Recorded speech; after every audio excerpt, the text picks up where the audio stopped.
There's nothing like doing it live, Steve.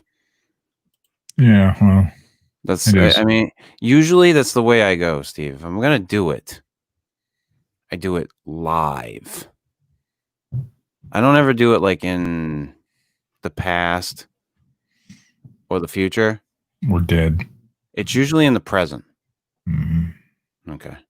Why don't you mute Steve? We'll start this little shindig.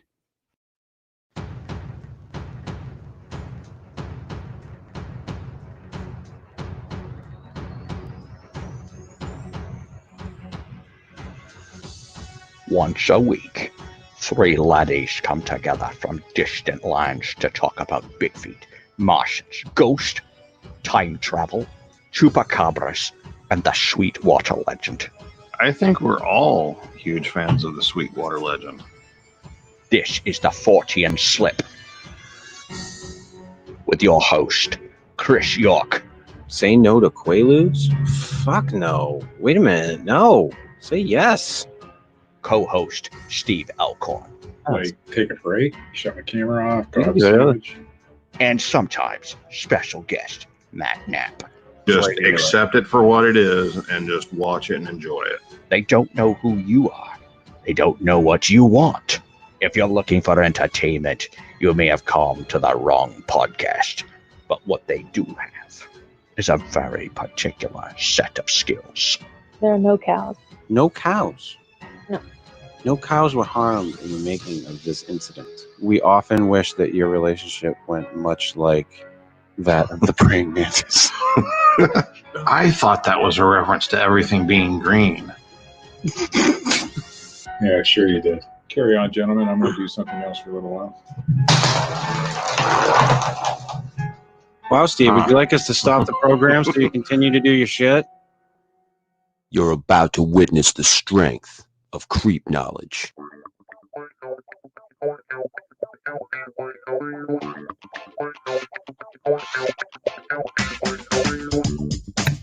Hello, and welcome to the Fortean Slip. This is episode 141. What's that sound? What's that sound, Steve? What is it? I don't know. No idea. In your case, I don't really know because half the time we can't get your sound. Well, you got it now. Seems pretty stable and steady right now. I've rearranged everything, so hopefully it does seem to be working at present. At present. Yes. See, it's upside down now. How do you like that? There you go. That's kind of like that whole you just fucked up the mic. Are you fucking serious?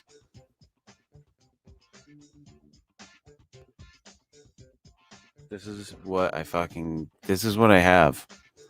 This is my fucking goddamn life. So yeah, Steve, we can't hear him for sure now because he just destroyed his microphone.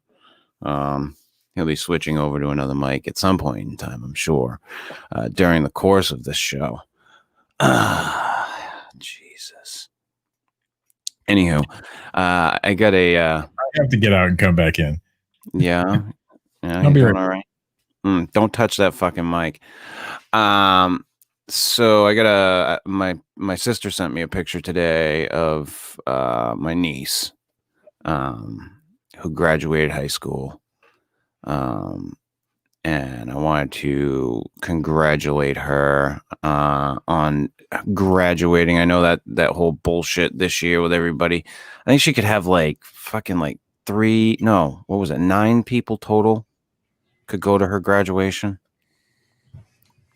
And my cousin Greg, who was on the show, his son graduates this year as well. So congratulations to both of them. And I'm hoping to be going down to see them in July if all works well. And having a little get together for my niece this weekend. So unfortunately, I wasn't able to attend her graduation because they only had so many slots for people to go, and so she took my parents and, her mom and her dad and all that. So filled up the spots pretty quick. So I was like, yeah, no problem. Not an issue. Of course.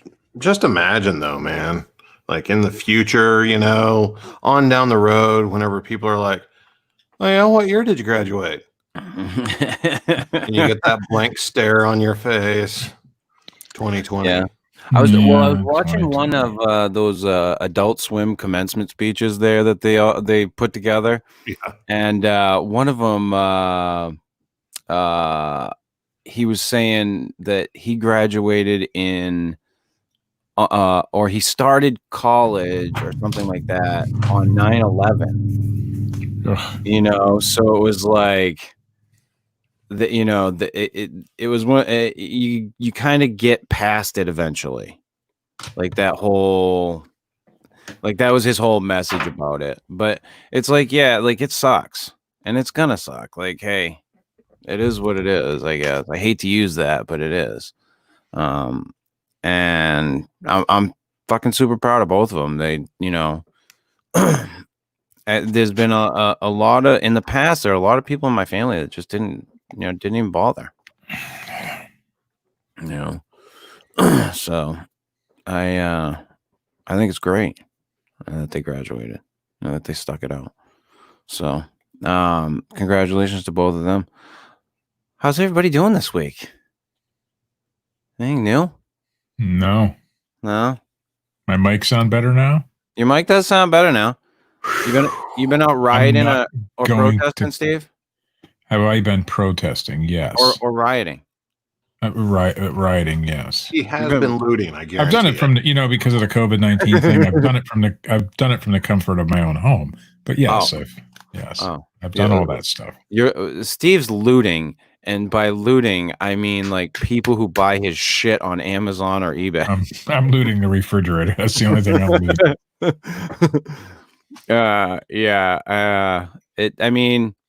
Seems like, I don't know.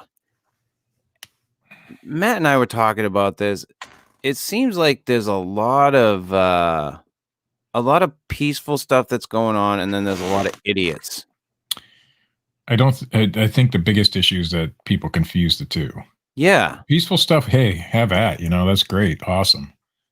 Rioters and looters. One thing I saw was somebody had posted a meme that's been going around, and it's an image where they defaced like a fireman's plaque or something with BLM, and it's like, okay, yeah, someone defaced that, but the whole meme says your protest means nothing to me now, and it's like, whoa, let's take a step back a second here.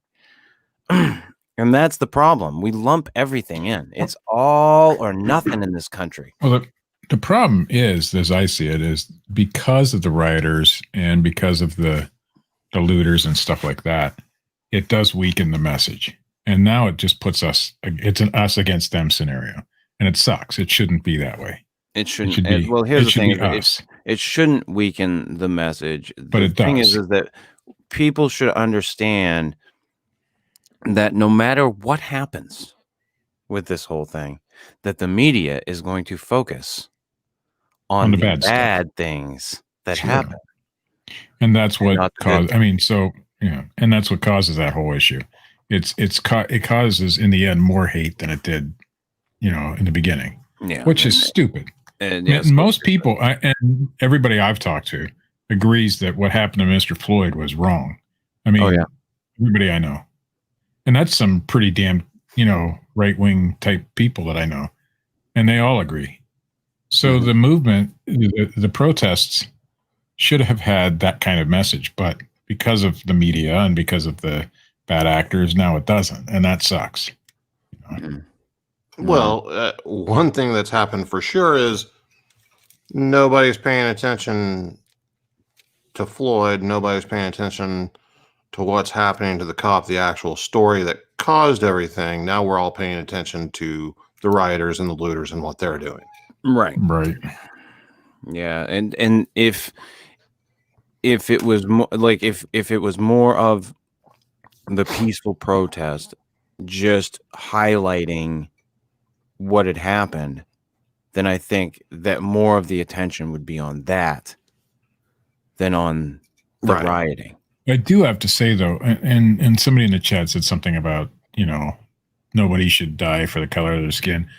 I don't think it was because of Mr. Floyd's skin that he got killed that day. I think it's just a bad police officers doing stupid shit. But here's the thing. Has there been an issue to some degree? To some degree. Yes. And I think that's what people need to understand and accept. But here's the other side of that coin. There are some people who are police officers where it wouldn't have mattered whether George Floyd was black or white. That whole scenario that went down probably would have went down either way. You're correct, Steve. Yep. But to say like there is and has been an issue. And so like, because you hear it from so many different, young black men about getting pulled over all the time. Why am I getting pulled over? So to some degree it does happen. Mm-hmm, now, does that mean that that's every cop? Fuck no. Oh, hell no. No. But it does mean that it has been a systemic problem. And, like I've said before, like the time for the but, hey, that was bad, but that time is past. Yeah, I have to disagree with Dean where he says it probably wouldn't have happened to a white guy. We wouldn't know, number one. It wouldn't be on the news. So we wouldn't know if it happened. But I think in that situation, it would have happened the same way. I think so. Yeah, because those cops were just bad cops. Yeah. We just wouldn't know about it. They were just abusing their authority. Is what it was, in my opinion. They were abusing I watched the video and I regret the fact that I did. And I couldn't finish it. As soon as he went, as soon as he was non-responsive at all. I mean, before he was non-responsive, as soon as he was in handcuffs, he should have been, put in the back of the car or whatever they'd normally do. Mm-hmm. That was a hard thing to watch. I'm telling you what. No, it doesn't matter to me what the hell happened before that. I don't care if he shot somebody before that. That's not the right way to police, So it doesn't matter what he was doing prior to that. It doesn't matter if he was high on meth or whatever the fuck they're saying. I don't care. He wasn't struggling. He wasn't putting up a fight at that point. And that is where this whole thing is wrong. No, I watched a good portion of it, and what I saw is just like, yeah, it's bad. So, and Matt's absolutely right. All of this is taking the focus off of, what is happening, the steps that are being taken. Because I think that the way that they are going after this guy, it's way more vicious than I've ever seen them go after a police officer before. Oh my God, yeah. What? But he deserved to. They moved it from 3rd-degree murder to 2nd-degree murder, and they went after the other 3 cops. Which I'm astounded. Yeah, that it's a murder charge. Yeah. Yeah, I'm absolutely blown away. I can't believe, and I've heard people say, hey, it's a murder charge, but it won't stick. It never has. This one, I guarantee this one's sticking. I question whether or not they're gonna slide. I think these guys they're gonna pay. Oh, they're gonna be the example. Yeah. And there should be an example. Now, I hate to say that, but there should be. And what that man did, now, I don't know about the other 3 guys. I mean, they were culpable or whatever you call it, but they were there and they should have stopped it. It's so. I don't know if they should be charged with murder, but that one dude, I can't argue with it. Okay, but how long has he been allowed to do that? How long? Like they've already talked about how he had like 12 grievances filed against him. 18, I think it was. But like, he's been allowed to do that. Like other officers are allowed to do that. 99 times out of 100, nothing bad comes from it. This is one time that it did. And the people that are training them to do that and telling them that it's okay to do that aren't going to get in trouble. From what I understand, though, every trainer that I've heard, because I've watched a lot about this, they say, you know, once you have him in cuffs, once he's subdued, you don't do that anymore. I mean, you can do it. You can put your knee on their neck. That's appropriate police procedure. But what he did was go way beyond what was appropriate. And their training tells you to do that shit. That's the only time that he's done that? Hell no. Exactly. And do you think that his higher ups or whoever weren't aware that he had done it before? Of course they were. He had 18 complaints. Yeah. So they allowed him to stay on the force. And they're just as guilty. And they're just as guilty, and nothing will happen to them. No. Correct. Well, I don't know. They're talking about disbanding that whole entire department, but we'll see how that goes. No, and you're absolutely right, Matt. Everyone who knew about his history and what he was doing, there should be some type of recourse there. Like, I'm not saying that they should all like do jail time or anything like that. No, but I'm just saying. But here's the thing: my problem with a lot of this is when a cop loses their job, but then just goes to another precinct and gets hired as a police officer. Yeah. This happens so often in the United States. And you know what it reminds me of? The Catholic priesthood. Also, if you look at schools, the teachers get fired for doing stupid shit and then just go to another school district and get hired somewhere else. Yeah. Correct. Yep. Same thing. Yep. And with the cop, it just happens to be, you know, it can be deadly when they do that. I mean, and this is something that, you know, when things like this happen, I think more needs to be done to make sure that it does not happen again. Yeah. Like one of the things that Tulsa is trying to do is put together a group where when complaints against police officers come up, it's an independent group that investigates it. Oh, wow. Is it an appointed group or is it volunteers? It's appointed. And who appoints them? The mayor? Or? I assume it would be the mayor. I mean, it's city government type.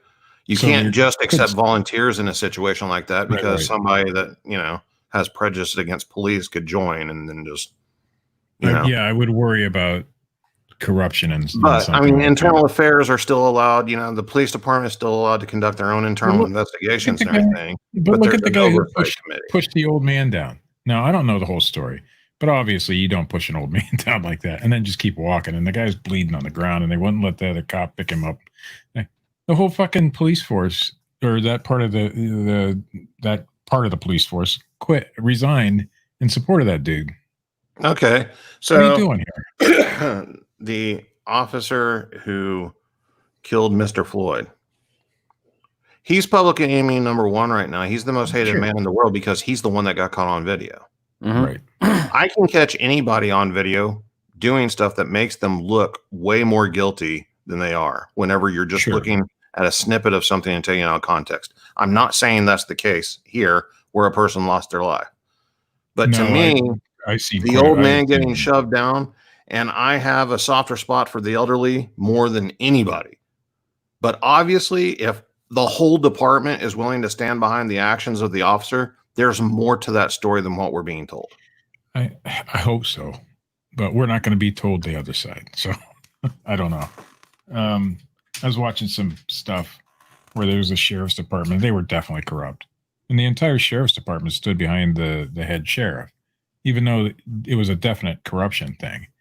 And so it does happen. I mean, it's that thin blue line thing. And I understand that. You stand up for your colleagues, but there's blatant crap going on, like 18 complaints against the guy for the same kind of shit. Yeah. And you got to stop.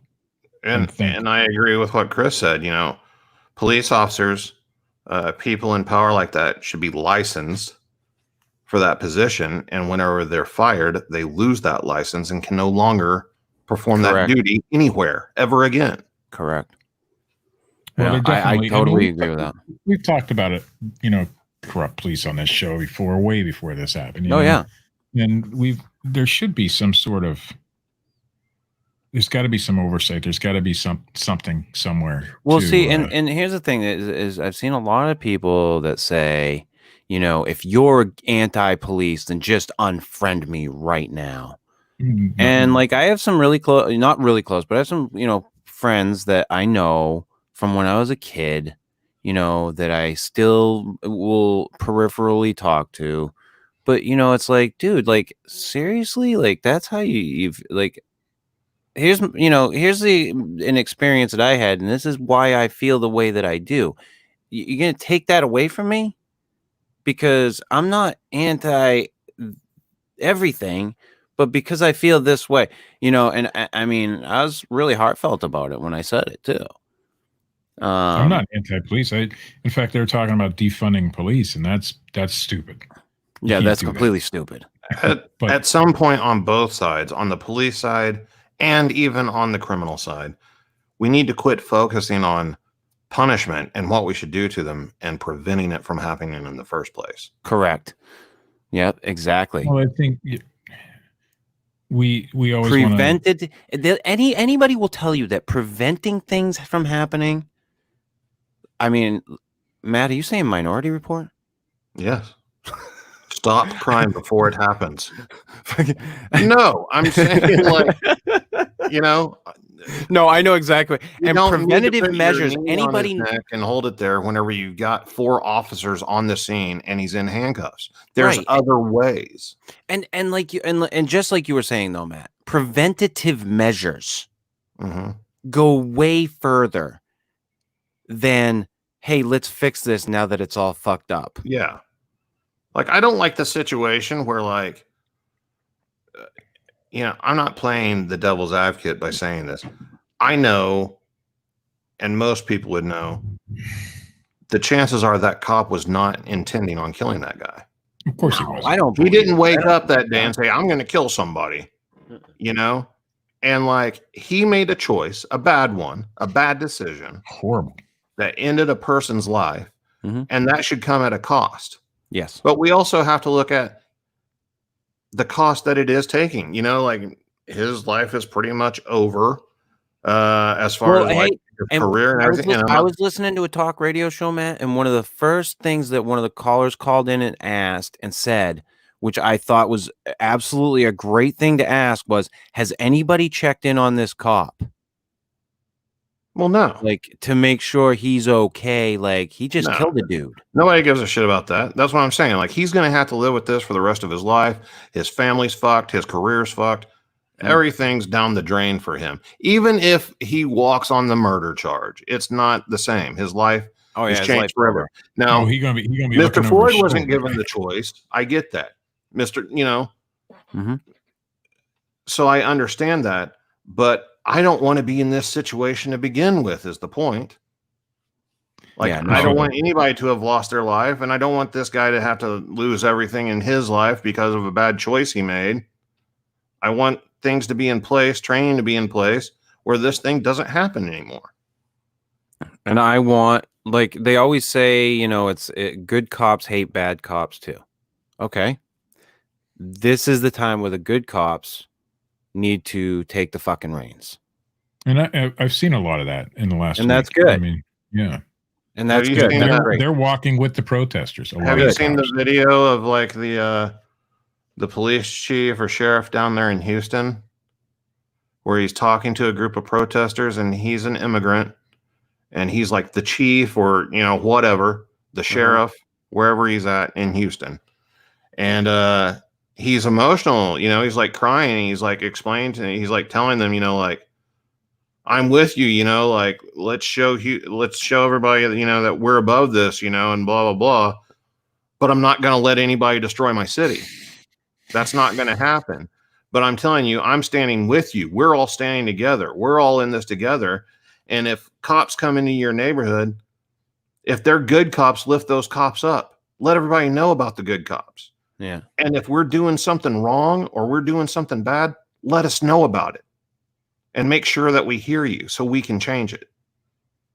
Yeah, I agree with all that.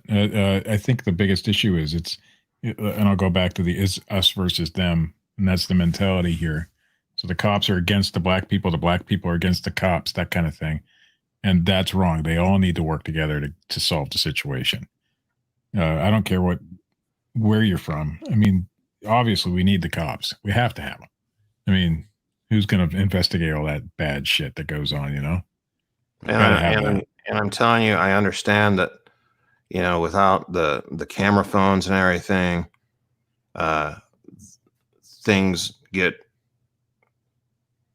muddied. Like in this situation, yeah, like, okay, he probably wouldn't have been caught and it wouldn't have been exposed without people recording. But at the same time, if somebody's trying to do their job and a crowd surrounds them and whips out their cameras and starts questioning how they're doing their job, that's not making the situation better in any situation. If you walk into your grocery store and start filming the cashier on your phone and questioning how they're handling your groceries and everything, it's not going to make the situation better. It's going to increase the anxiety and the stress level on the cashier.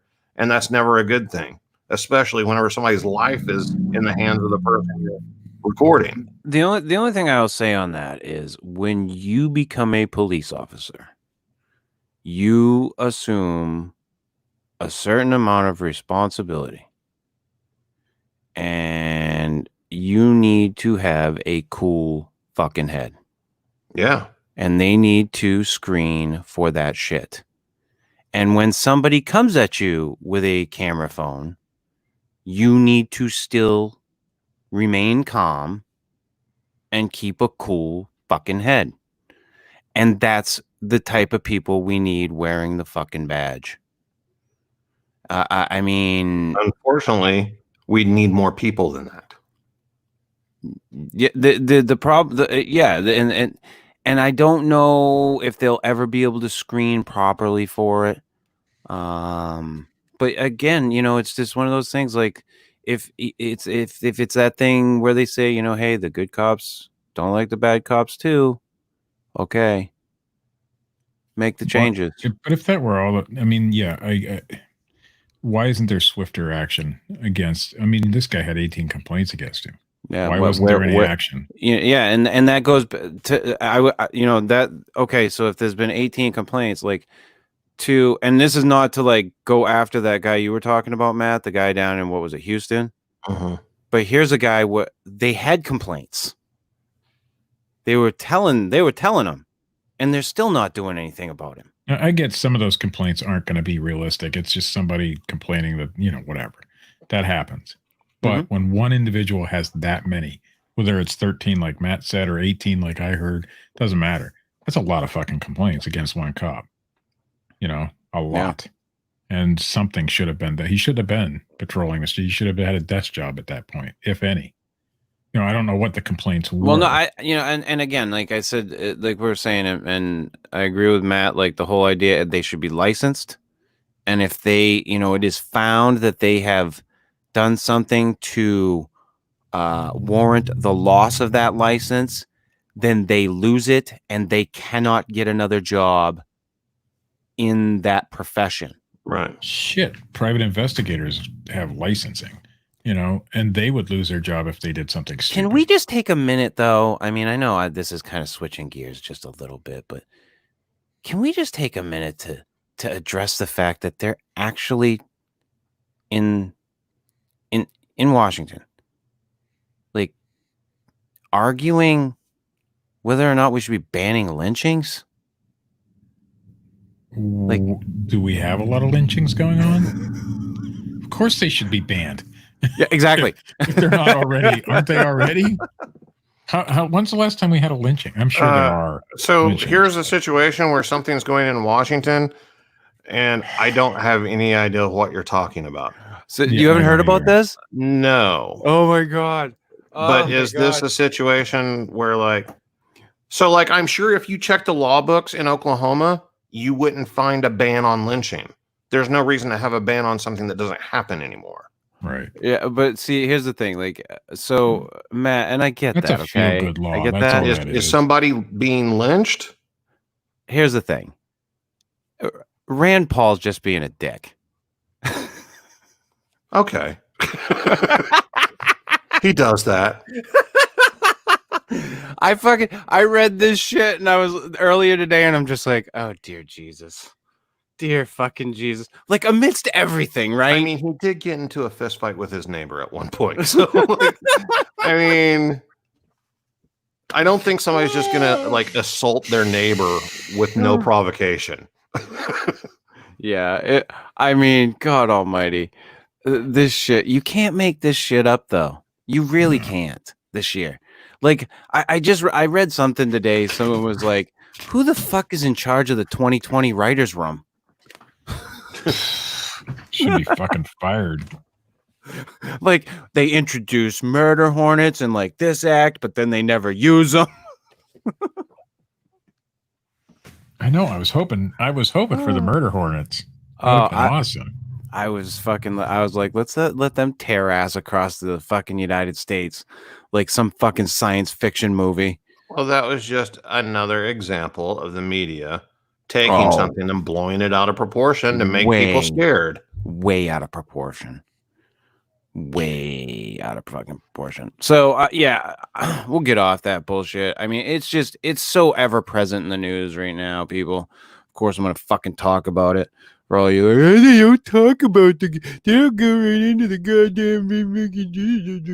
Because the cop that killed Mr. Floyd was a psychic medium. That's why we're talking about it. He believed in Ouija boards. If he was a psychic, wouldn't he have seen what happened after? No, Nostradamus predicted this in one of his things. Oh, I'm sure there's some sort of weird Nostradamus prediction that fits all this shit. I was a psychic until all of my clients threw a surprise birthday party for me. That was fucking horrible. Yeah, I'm letting you sit in it this time. You're welcome. Very seldom does it happen, but oh yeah, but I will sit in it too. That was a fucking awful one. I've been posting on the Fortean Slip like page about the recent book that I was reading, but I finally picked up a Robert Heinlein book. People have been telling me to read his stuff for a long time. And I just, and I got my Kindle and started checking out the daily deals and stuff that they have, and found a couple of different books of his that I was able to pick up pretty cheap. One of them was Stranger in a Strange Land, which people have been recommending to me for a long time. And the other one was the one that I read, because I decided to read something a little obscure, something that, people don't tote. And the name of that book is Friday. And I finished it today. What a fucking weird ass book that is. Like, talk about just gratuitous sex. Like, right out in the beginning, the main character, who is like this artificial person, what they call an artificial person, but it's just a genetically modified person, is fucking severely raped by many men. And like, then the story I described this story earlier today as if you took a Super Ball, like one of those rubber balls that you would get out of a fucking machine, and then you filled a room with plot points and scenarios and shit, and then threw the fucking rubber ball in that room, and everywhere it hit, that's what you wrote about. That's how that book went. It was just all over the fucking place. But in the end, kind of wraps up nicely. So, but as I'm going through this and posting this stuff on the like page, I got to thinking about the idea of doing like a book club for the like page, because I've been reading so much lately. And I like talking about the shit that I read. And it can get in the way on here when we're doing stuff when we're, with the flow. So, excuse me, I'm going to start doing like a weekly book club on the like page. I don't know if I will be. I'll probably just live stream it to Facebook on the like page when I do the talking about everything each week. But I'm trying to get an idea of how many people want to do this, because there has been quite a bit of interest from, like a solid group of people. So I want to get as many people to, just touch base so that I know who wants in. I know of some really cheap ways we can all be able to read some really cool shit. If people have a Kindle or an e-reader, like there are some extremely cheap ebooks for some like older science fiction and fantasy stuff that we could go through.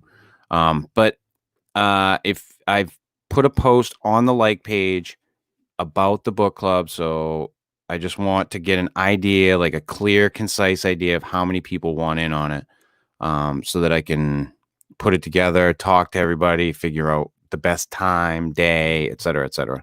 So you have to know how to read. Yes.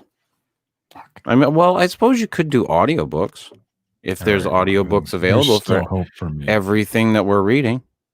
Okay. So, because I'm going to do like science fiction, fantasy, horror, and like true crime shit.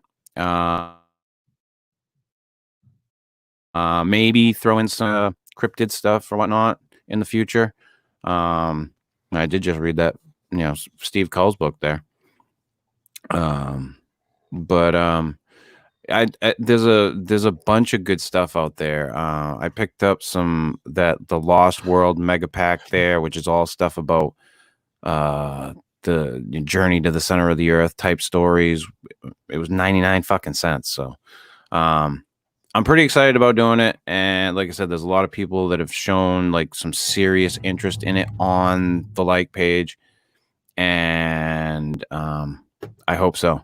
So I hope it goes. I'm going to go forward with it, but let's fucking do it. So if you want in, just note it on that post that I put in on the like page, which the like page is listed underneath the every video on YouTube, along with Matt's like page for Bigfoot Crossroads. That's right underneath the like page that you go to for this show. So go to both. Like fucking both of them, people. The fuck's your problem? Steve doesn't have a like page. But you don't want people to believe in social media. You don't want people to like your like page, man? I have a like page for some defunct website from years ago that you don't use anymore. My Team Crypto web like page. Oh yeah, I remember that one. I remember that one. Sure. Yeah. Maybe I'll use it again someday. Yeah. I have to change the name and all, but that'd be a good idea. Be a damn good idea. Or not. Maybe. So I hit up Chris from Brooklyn today. And because I hadn't talked to him since we did the show, and I was like, hey, I just wanted to, thank you for coming on and everything. And he was like, no, he's like, hey, I had a great time. And first fucking question he asked me, hey, who are those fucking people who believe that the Bigfoot teleport and shit again? No. So I was like, Matthew Johnson. He's like, okay, thanks. So he wants to look into it. I'm not going to say for what. I did tell him that if he needs any information to hit me up, but I gave him all the information that I had. I'm sure he's going to start a Bigfoot podcast or something. Yeah, no. That I highly fucking know. It makes for a great show, though. For a podcast like that's not related to that sort of thing. Oh yeah, like one of the first things I told him, I said, if you guys are gonna do a fucking show on High Society Radio about that, you gotta fucking hit me up, like so I can spew what I know about the bullshit. And then I told him, oh wait a minute, now forget I said that because it's just all bullshit. But and it was cool that he hit me up about it. So I look forward to seeing what he does, if anything, with that whole thing. And I have talked to Bronx Johnny. He has every intention of coming back onto the program. I know he's headed out.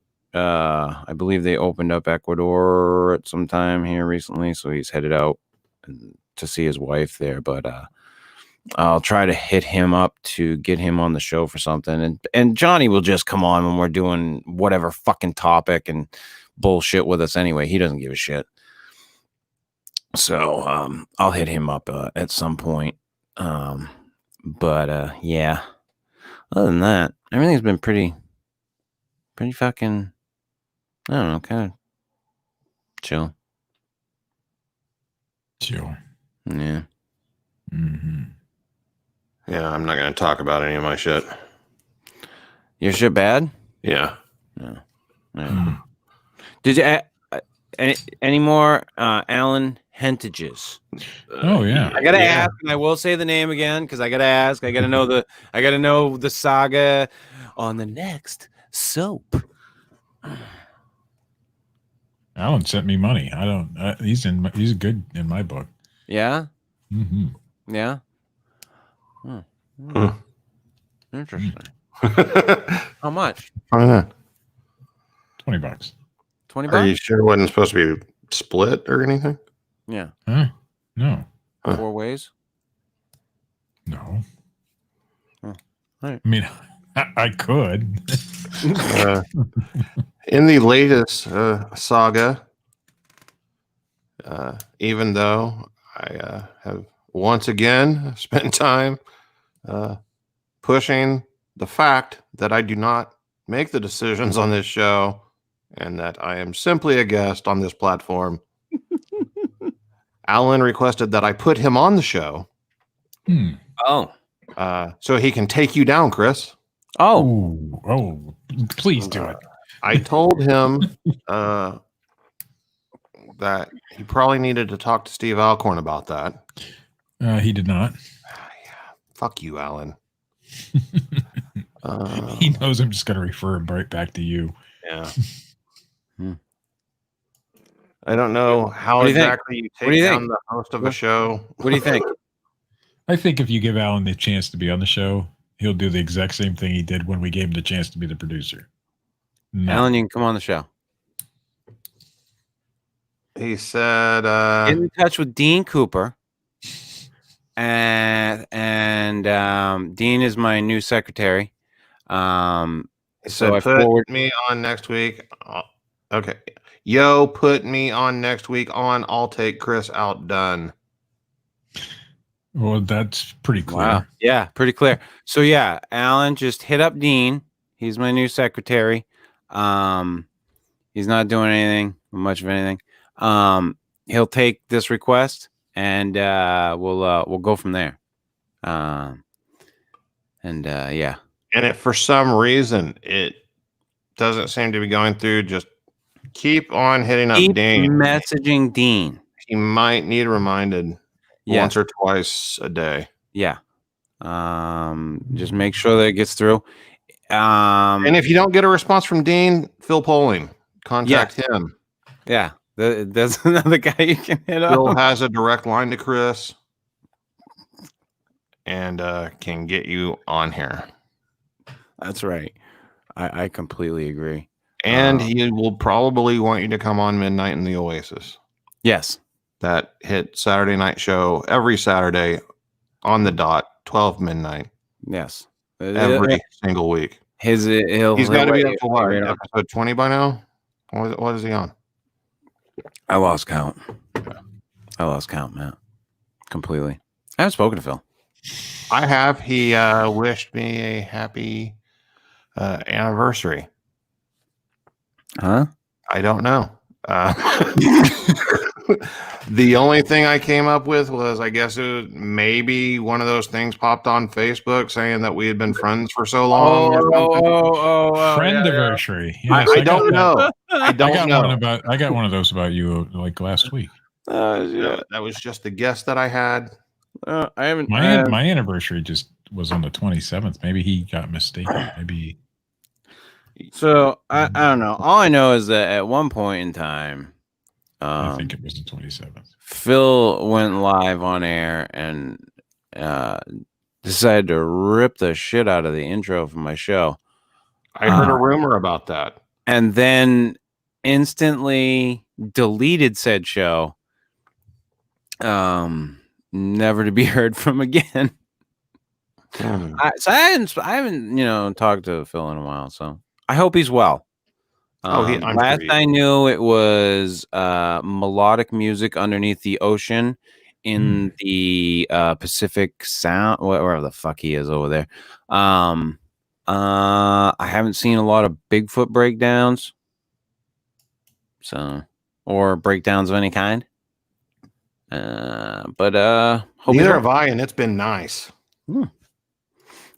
I thought, who I saw came back with one who hadn't been doing them for a while was Bigfoot Tony. I love Bigfoot Tony. Bigfoot Tony's good. He's a nice guy. Bigfoot Tony is good. He is. You know what they say? If you need a Bigfoot broken down, you go see Bigfoot Tony. Yeah, talk to Bigfoot Tony. He'll say, yeah. Go see Bigfoot Tony. Go over see Bigfoot 2 times. Was that a Bigfoot? Forget about it. Fucking hell. No, I did see that Bigfoot Tony, because he hadn't done anything in a while. No, and I saw that he'd come back and put out something recently. But to get on to our topic of the evening, this one we are looking at courtesy of Mr. Matt Knapp. This was a Matt I was just moments away from asking you what tonight's topic was. You don't remember? Yeah. I don't have a fucking clue. That's right, too, because you were off last week. In time that we do a show that I suggest, I never know what it is. This one is Mysterious Noises, Matt. Oh, okay. Yeah. So there was one. Thank you, Steve. Not quite as good as Katie, but I try. You're getting there. I mean, hey, we all can't be this guy. You just can't. There's some quality there. I mean, can you even put it in the same realm? Steve's? No. Yeah. No. I mean, I'm saying you've heard the board. No, you've heard the original fucking audio she sent. Yeah. Synced the video. I pack some power. I do. Yeah, it's like its own thing, you know? It's like you got heroes and then you got Superman. Yeah. I don't fall into either of those categories. Well, Steve, you've got the Sweetwater Legend, so I mean, there is that. There is that. You gotta work with what the good Lord gives you, as they say, Steve. You know? For Katie, it's belching. Yeah. For you, it's the underuse of an oversized hog. Underuse? Yeah. You know, like those things, they need to be thrown out there into the world, Steve. It's like, it's like it's like the Great Wall of China. These things need to be appreciated, Steve. You should be on film with like fucking fucking Ron Jeremy and the rest of them. I don't want to be anywhere near Ron Jeremy. Why not? Fucking hang out with Ron. He's the best. Who wouldn't? I wouldn't. Yeah, see? I'd probably pass on that one myself. I would. Anyhow, Mysterious Noises. I don't want to put the man to shame, by the way. The Bloop. Bloop. You remember the Bloop, Steve? No. I don't remember the Bloop. I do? You just you've forgotten. Okay. The Bloop is an underwater sound recording from 1997 by the National Oceanic and Atmospheric Administration, NOAA. It was a very loud, ultra-low frequency sound, and it was heard at several different listening stations located over 3,000 miles apart, Steve. For several years, the noise was a popular mystery, with many people speculating it being from an undiscovered monstrous species. Of course it was. But from 2005 to 2010, NOAA performed acoustic surveys of the Bransfield Strait and Drake Passage, and the results of their data pinpointed to a logical explanation. The bloop sounds were from ice quakes, the cracking and breaking up of glaciers, which makes perfect sense. It was hard for some to accept the mystery had finally been solved with a less fun solution, but it does make sense. The famous recording we have all heard is actually a 16 times normal speed. Is at 16 times normal speed. When it is slowed to real time, it does sound more like a rolling thunder than an organically made sound. And that would make sense. Like if you've ever heard like ice cracking on a frozen lake, it has a very strange sound to it. Yeah. That can almost sound organic. But that I remember when that happened, everybody was like, they say it has to be something organic.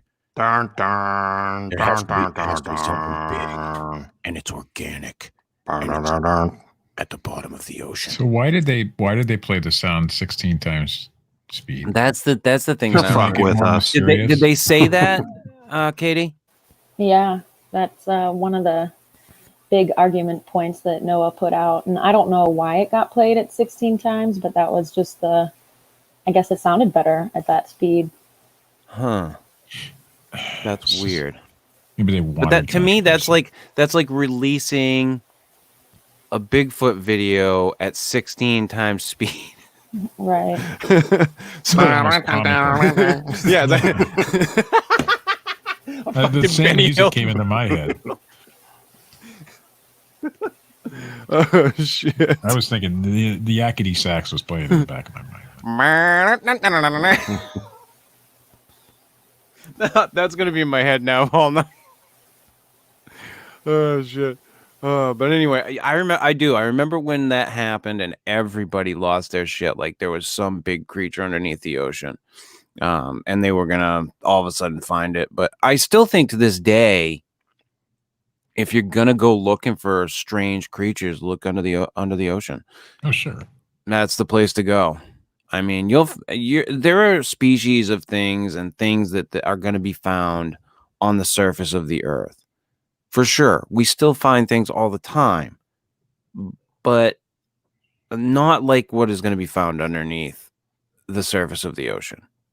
So, the next mysterious noise up tonight is the mystery boom noises. Boom. Are common throughout the USA and around the world. Dozens of small town America locations have reported on booms and vibrations heard on a regular basis, but without pattern or obvious explanation. In Clintonville, is that Wisconsin? WI, is that Wisconsin? Yeah, Wisconsin. Wisconsin, god damn it. What else would it be? I don't know. I'm fucking Washington? brain dead. I'm fucking dumb sometimes. Wyoming?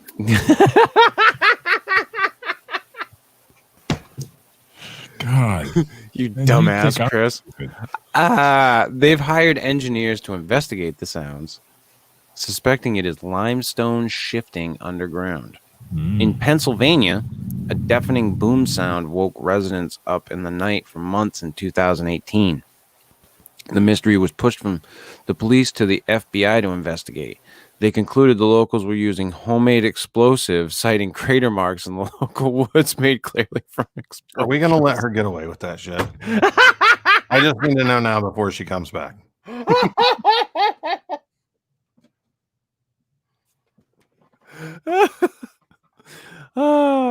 Let her. What, that story? No, what just happened? What happened? You didn't see it? No. I was reading the thing. I missed it.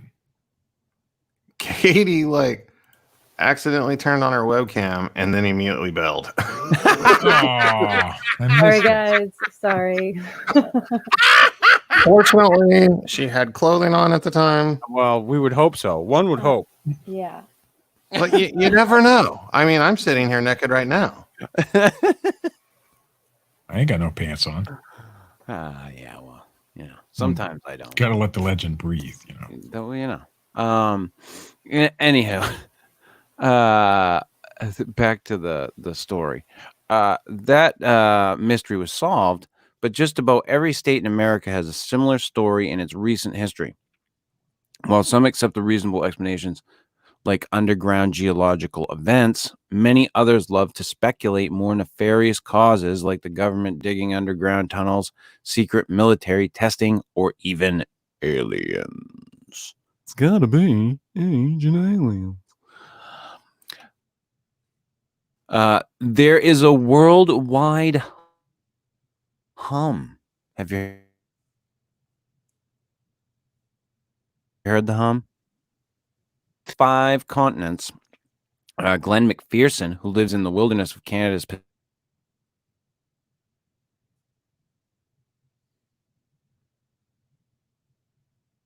Pacific coast, started the world experiencing technical difficulties.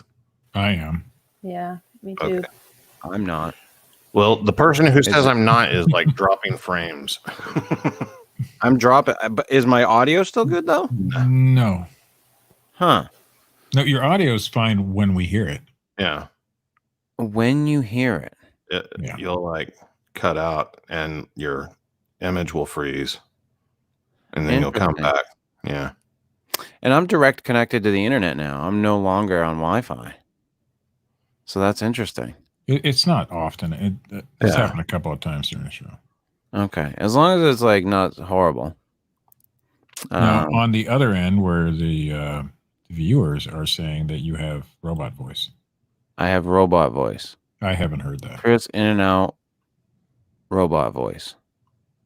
The whole show or what? I am a robot like that. Like, why does everybody think a robot would talk like that? I don't know, but it's cool. I mean, okay. If it's like, that's the thing I need to know. Is it fucking continuing? Is it staying the same? Is it right now? It's fine for me. All right. I thought right now, I thought it was. Let's go back to the worldwide hum. Rattle and hum. That's right. He has compiled over 13,000 reports worldwide in his efforts to solve this mystery. His website, thehum.info, describes the sound as follows. The hum sounds like a car or truck engine idling outside your home or down the block. Some people describe it as a low rumbling or droning sound. It is typically perceived louder at night than during the day and louder indoors than outdoors. The sound can usually be masked by background noise, such as a fan or keeping the radio on. While his database is impressive, he has a lot of critics. Some think that his net is too wide, accepting too many variables to find one solution. But he himself is open-minded to many possibilities, admitting that some of these cases may have a human biology explanation. A person can have a medical anomaly that allows them to perceive these noises that others cannot, i.e., like the people who hear ringing in their ears and shit.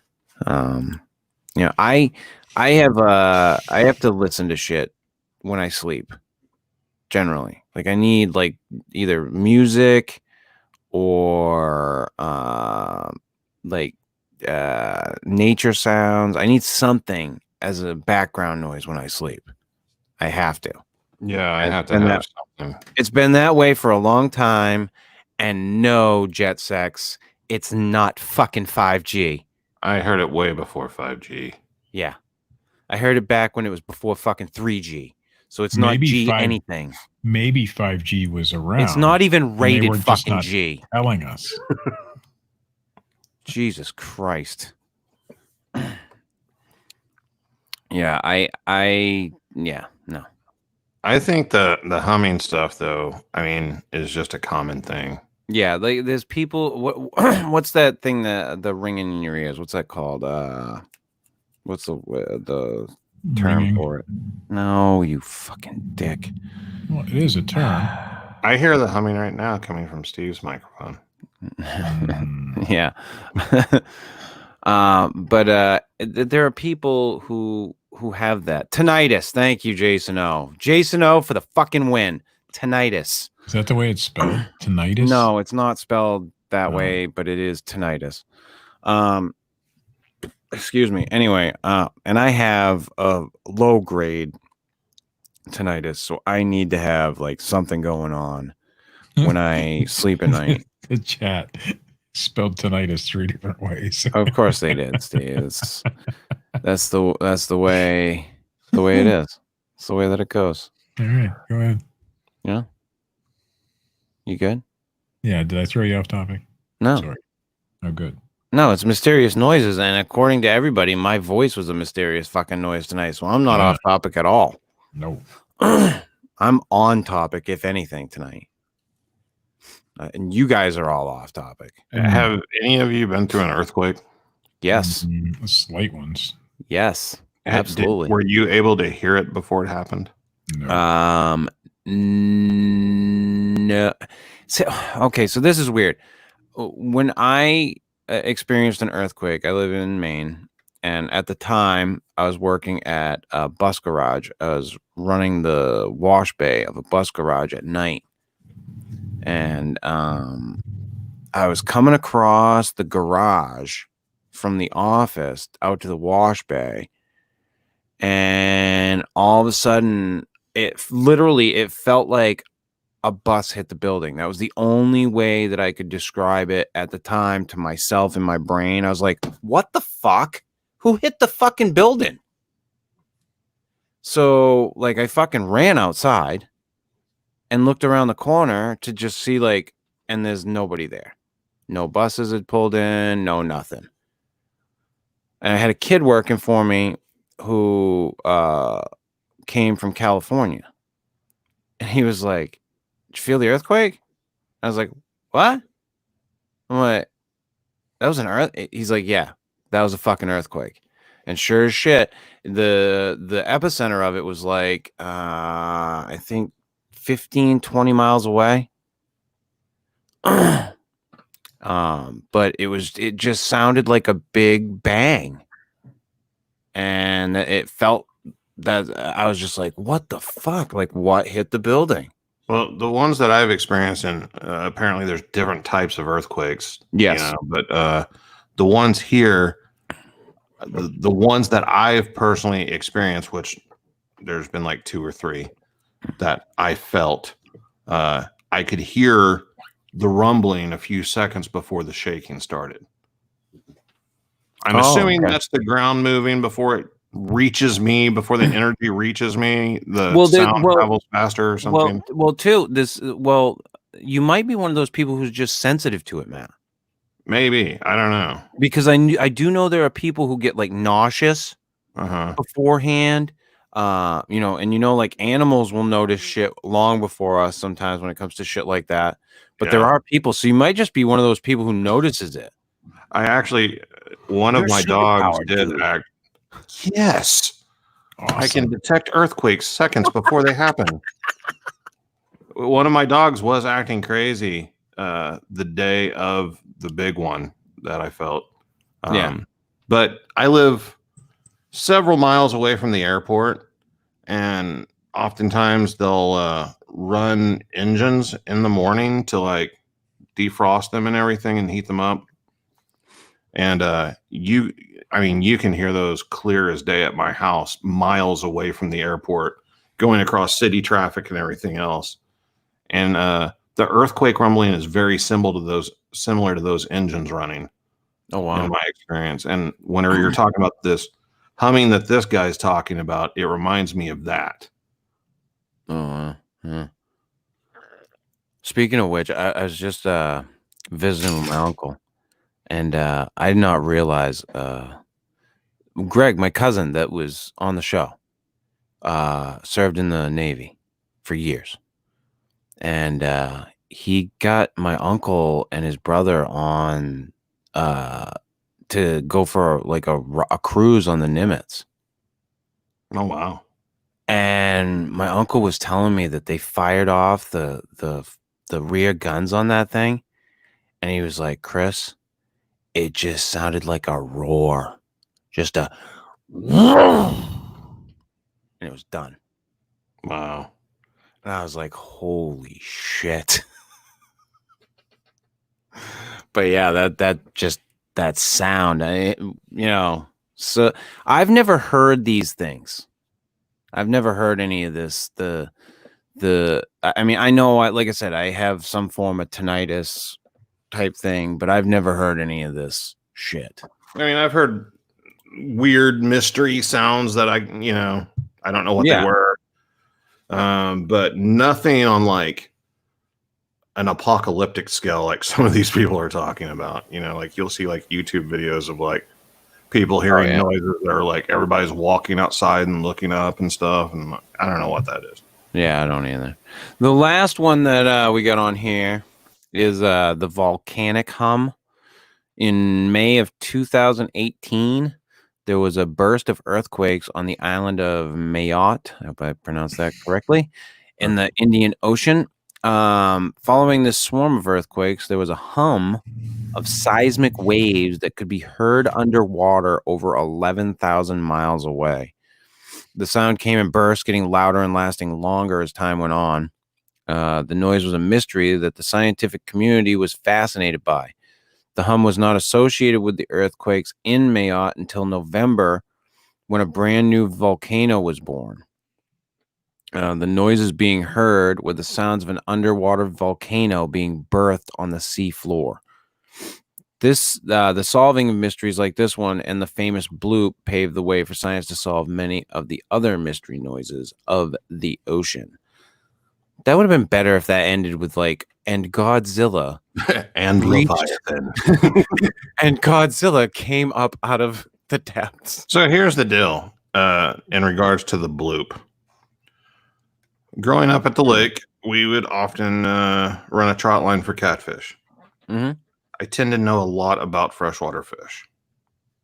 So you have like people who catch these just huge freshwater catfish, right? Oh God, fucking what are they called? What do they call that shit? Noodling. Yeah.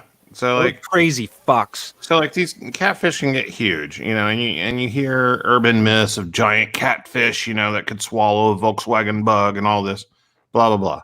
The point is, these really big like flathead catfish, they get enormous sizes and everything, and basically they just hang out at the bottom, and the only time they really move around is like whenever they eat something, and then they just lay back down at the bottom of the lake. Yep. So, in theory, you could have some gigantic creature that's never been discovered that just lays at the bottom of the ocean in some really deep water that we've never seen, that blends in with its surroundings and just comes up to eat a whale every now and then goes back down for a year or something. So I think it's completely possible that there's some crazy giant creature in the ocean like that. Yeah, no, I completely think that it's possible. And like I've said many times, probable. Yeah. It's one of the most probable things is that's where we'll find that type of stuff. I mean, because most of the stuff that we know about in the ocean is either just dumb luck of catching it, seeing it whenever we're down there, or it's something where there's like schools of it, or it's actively breeding or actively feeding. So if you take those things out of the equation, I'm sure there's lots of things we haven't found yet. Welcome to Pixelated Chris. It's like Chris Minecraft. Mm. He's gotten better though. He's a little more clear. Yeah, he's starting to clear up. There we go. Oh wait, nope. Wait. Max headroom. It's like a mug shot he's had. I'm still gone? Oh, what? Yeah, you're here. Nothing went wrong. Yeah, everything's fine. Oh, Jesus fucking Christ. So I'm sitting here and all of a sudden my video that I show in front of me on the screen for me and Steve just starts this little circle. Mm-hmm. That's what I just had. Yeah, we had Pixelated Chris. Yeah. It was good. You guys had Pixelated Chris. And then we had my audio has been fucked up all night. I don't know what's going on because I'm direct connected to the fucking internet now. You better call your internet service. I gotta fucking call somebody. Bastards. Mine's been bad lately too. They're putting in fiber optic around here, but yet they haven't got to my neighborhood yet. So I think what they're doing is just saying fuck you to all the people who don't have it. So my internet's been shitty. Yeah, I don't know what's going on right now. I mean, I know that like generally in the summertime down here, the increase of people causes the internet to slow down a little bit. Sure. But we don't have like we haven't had the influx of people. So it's not that. I don't know what the fuck's going on. And you guys are like, your fucking audio, your video. It's probably something in the software. It probably doesn't have anything to do with your internet connection. Yeah, I just didn't know if something was going on that I was unaware of. No, it's probably packet loss or something's going on. Yeah. Sorry, I gotta answer a text currently. Because it has to do with the new dog.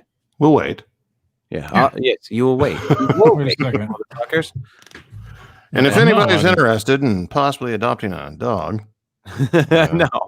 I am. So for the record, like I don't know. Have I said anything about it on the show?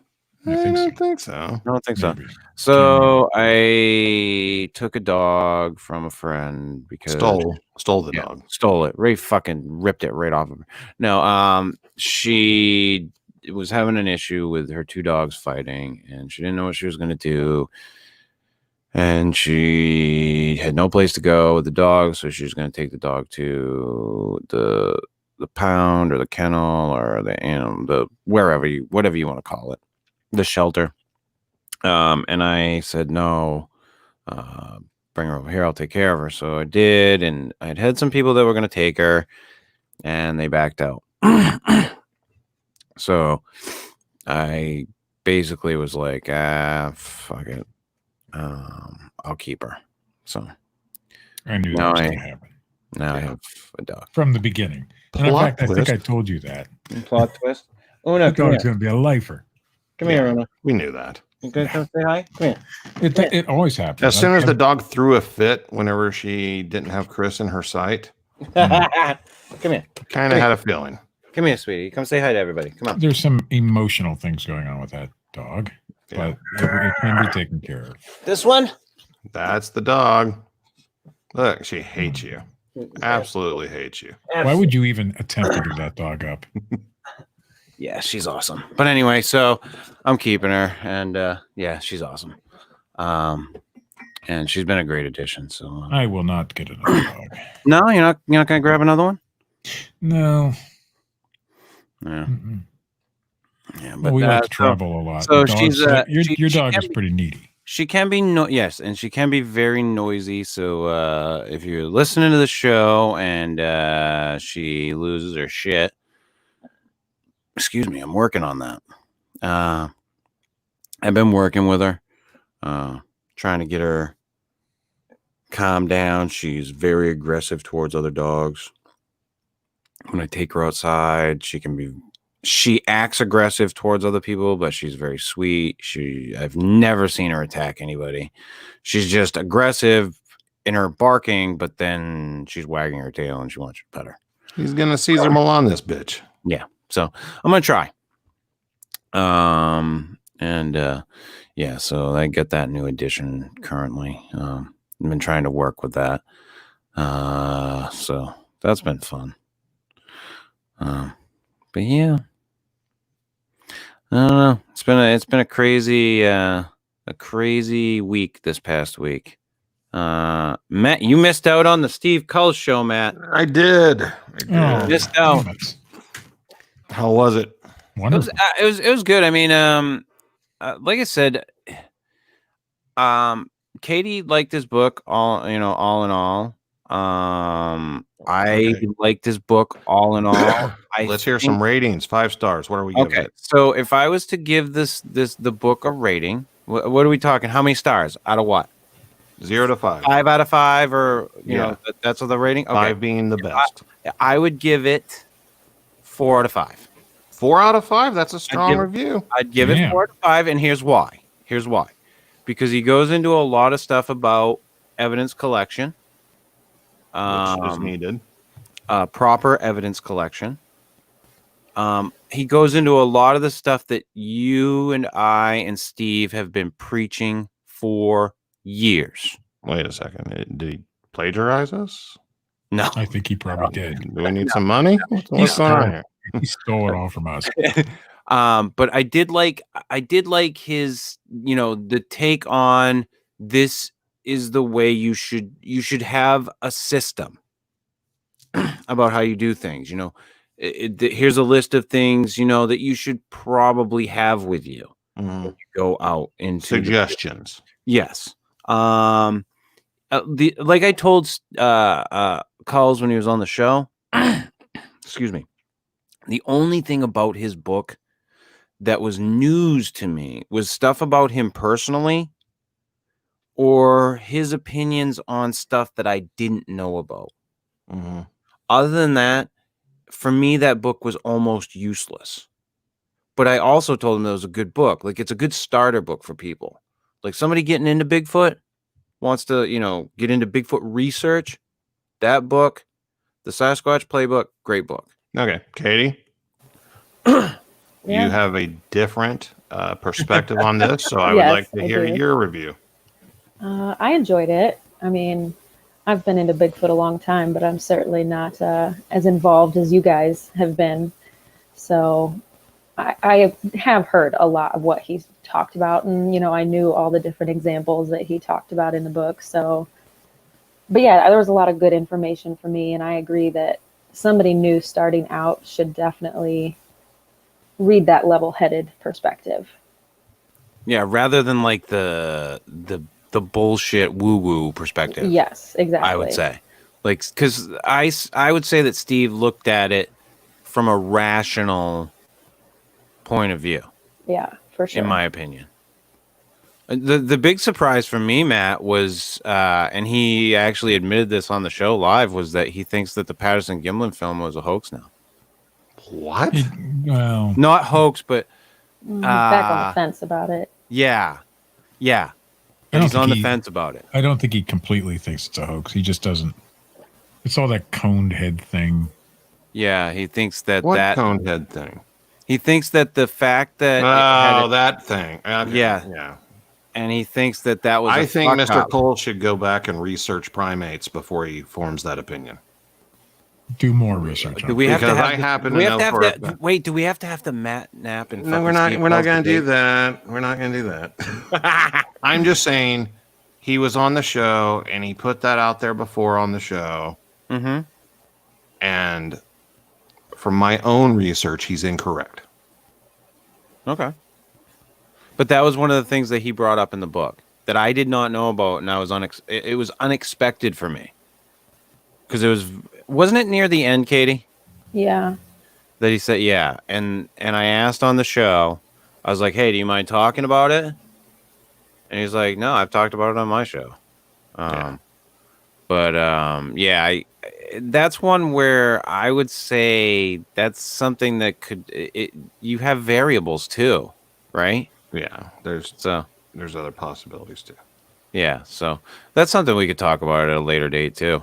I mean, go into that whole fucking bullshit. Yeah. Now that it's been brought up. But all in all, I'd say, like Katie was saying, that it's Katie and I are both saying it's a good starter book for people who are just getting into it.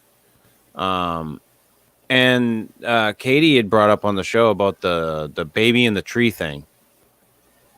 New York footage. New York yeah. footage. Yeah. Mm-hmm. Yeah, and that was one that I had fucking forgotten about. I remember the first time I saw that. Like, I remember where I was when I saw that.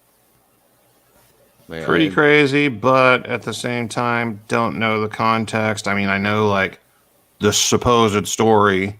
Right. But, like, they could have been in a parking lot outside of a zoo, and that could have just been an ape in a zoo exhibit for all I know. I don't know. Steve went pretty in depth about it last week. So yeah, he did dive pretty deep when he investigated that one. But I don't know all the details. I don't know everything about it. I don't know. I don't know what's I didn't go see. I haven't done any due diligence. I don't know what facts he's put out are right. Right. I'm just saying at this point, I mean, like I said, I withdrew myself from the Bigfoot world. Yeah, I'm done. But best idea ever. Yeah, you eventually get to the point where you realize that it's all just a bunch of stories in the end, and there's really nobody other than yourself that you can trust is telling the truth or truly observed what they claim to have observed. They could be wrong, so like, yeah, if the story is true and everything about the New York footage, that's great. Or it could have been from Florida. We don't know. We weren't the ones filming it. So how the hell do we know? It came from the 70s, Yeah. That's where I'm at with everything. I'm at the point with this stuff where unless somebody drags the Bigfoot body into the town square, right?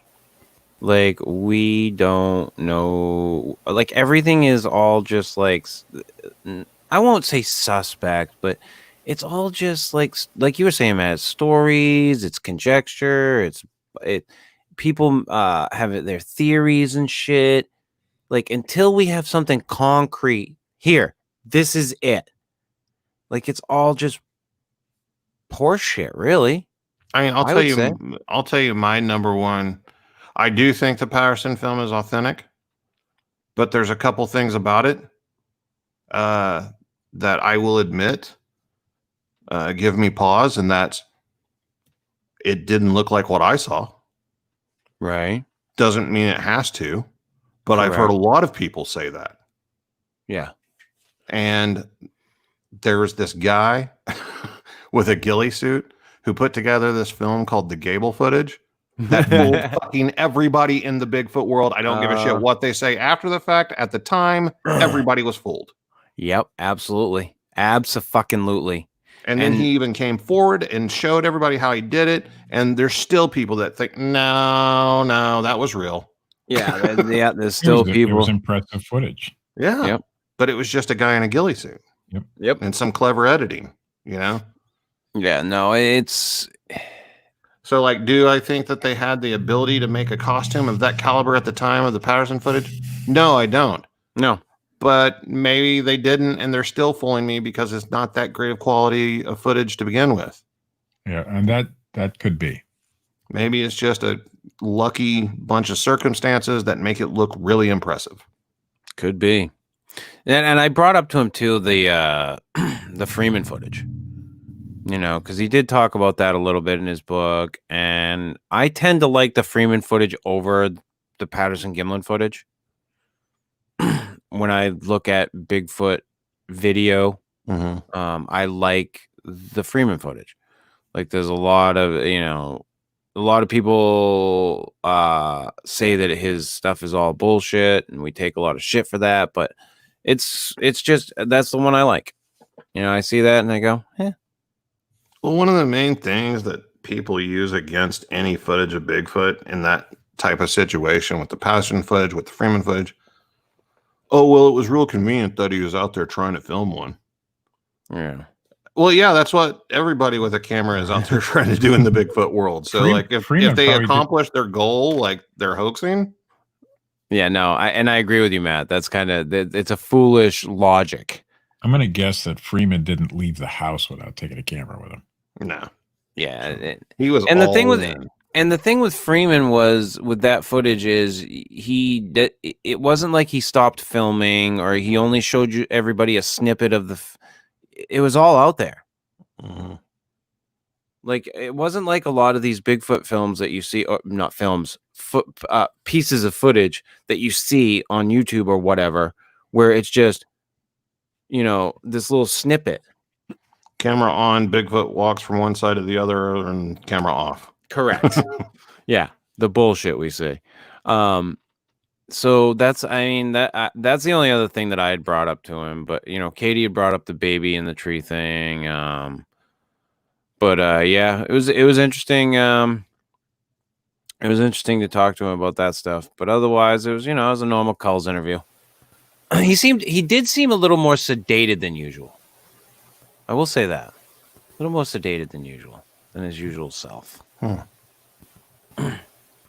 Steve not going with the green screen tonight? Didn't feel like fucking with it. Just being lazy. Well, you can see if I move my camera, I don't have a very big green screen. Yeah. It's not working out tonight. for you. I didn't feel like, well, if I stretch the curtain out a little bit, but I got a bunch of stuff back there that's going on auction on Wednesday night, and I don't want to move it because it's a lot. So, yeah. I see. Well, live auction on the Bearded Picker channel. Oh, look at you go. Look at you. Good stuff, too. Yeah. I bet. Good stuff. Is there a Nintendo DS in there? No, but I just listed tonight NES system in the original box. Oh, wow. The original Nintendo? Yeah. Oh, nice. Wow. It's very nice. Yeah. Does it work? Yeah. Oh, yeah. Is it brand new or is it No. cleaned up? Cleaned up. Man. Well, I mean, it's taken me well over a year to put all the pieces together to make one. I bought the box last year for $5 at a yard sale. So, but it had all the styrofoam, it had all the pamphlets in it, all that stuff. I just needed to put the system together. So it took me about a year to find all the parts, but I did. You got the zapper gun? Zapper gun's in there. I had to buy the zapper gun. Mario and Duck Hunt? Mario Duck Hunt, I had to buy as well. Oh, I mean, buy off of eBay just to complete it. Mm-hmm. That's crazy. Yeah. What kind of price range are you expecting to get? Anywhere from 150 to 250, somewhere in that range. It depends on what buyers are willing to pay right now. That's all. Huh. I have it listed at $219 on eBay. Interesting. Oh, you want one? No. No. Damn. Thought I had a sale there. No. It's pushing hard. No. Let's see, Steve. I'll show you what I got. I'll show you what I got, Steve. See this? See this right Action set. I think that's what they were called. See this right here, Steve? PSP. Very nice. No. Not a PSP? No. Is that a Game Boy Advance? No. PS something. That's PS nothing. That's PS nothing. That's an emulator. Oh, it just looks filled, like a PSP. Filled with Super Nintendo and Nintendo games. It just looks like a PSP. Yeah. Yes. Correct. I see. I also have one that looks like a Game Boy, like an old Game Boy. Illegal shit. I see. No, it's not illegal. It's not illegal at all. Are those where you get the ROMs from? Where do I don't know where they get them from. Yeah, I bought stole them. I bought it like that. Yeah. I don't know. Ignorance is no excuse for breaking the law, Chris. I don't know, Steve. I don't know. Where do those new fucking Nintendos that they sell with all the games preloaded into them? How do they get them all in there, Steve? How do I know? How do I know that's all licensed? How do I know that's all licensed by Nintendo when I buy that? How do I fucking know? How do I know, the person Steve? get the stuff that you found at the garage sale? Yeah, exactly, Steve. Mm-hmm. How do you know they know an steal entire fencing organization that ran all their products through a garage sale? Yeah. I think so. Maybe you're buying all kinds of stolen shit, Steve. Every single yard sale I've gone to is probably all stolen. Every single one. They're just fucking funneling their shit through Alcorn. Hey, he has to go now. Money in it. The auction, by the way, will have a bunch of Silver Age comic books. I'm picking those up tomorrow. Should I run them by you first, Chris? What? I know you're into that kind of stuff. Silver Age comic books. No, dude. I think there might be some older ones in there. It's mostly a lot of the science fiction and the horror stuff. Listen, I mean, well, you should run them by me. You got to run them by Matt. Be your best bet for one. But I mean, I'm selling some comic books right now, but just to get rid of the comic books that I had. I had a G.I. Joe the other day that I sold. I got a whole lot of comic books at a yard sale. I know nothing, but I looked them all up, and one was $50. So I sold. Yeah, I sold a comic for like I sold an issue of Spawn where Todd McFarlane came back and did the cover. Well, yeah. And I think I sold it for like $40-$50. Yeah. But the one I found was first appearance of so and so, and I don't know. I looked it up. Said it was throw it fucking Matt's way. Matt is way more knowledgeable about that stuff than me, for one, and he's the I haven't seen them all yet. These are more of the science fiction type stuff from back in the 60s, I think, 70s. Yeah. And then there's some horror stuff in there too. Yeah, that's of course Superman. That's Batman. one of the cool things like that I found with my Kindle is like can get like the old like weird magazine.